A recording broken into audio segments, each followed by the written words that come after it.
Well, it was an emotional day for many in one part of Luzerne County. An ice rink was renamed to memorialize two ice hockey players who lost their lives far too young. Newswatch 16's Amanda Eustace was there for the dedication at the rink both boys grew up playing on.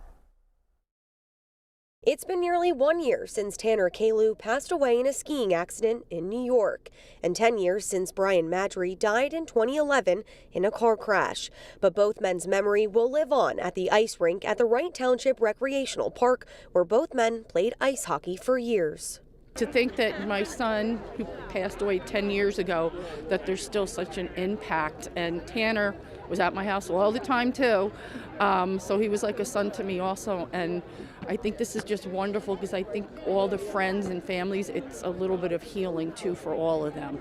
The impact the men had was obvious, as more than 100 friends and family members, even coaches, gathered to witness the dedication and renaming of the rink in honor of Brian and Tanner, who both loved hockey.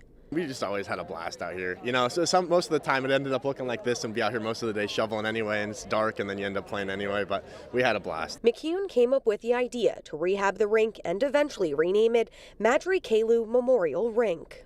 Everything coming together is amazing. I mean, the support with all this was phenomenal, but I would never expect this big of a turnout. Not only will the rink help keep the legacy of both Brian and Tanner alive, but it'll also allow kids just like this little guy to be able to play the sport for many years to come. It was overwhelming sense of joy at a particularly challenging time in our lives. And I think that's what I like to hold on to, that through some tragedy of both our boys has come some really good. As for the rink's future, the township received a grant to conduct a survey to see how to better the park and rink for years to come. We have a link at WNEP.com. Amanda Eustace, Newswatch 16, Luzerne County.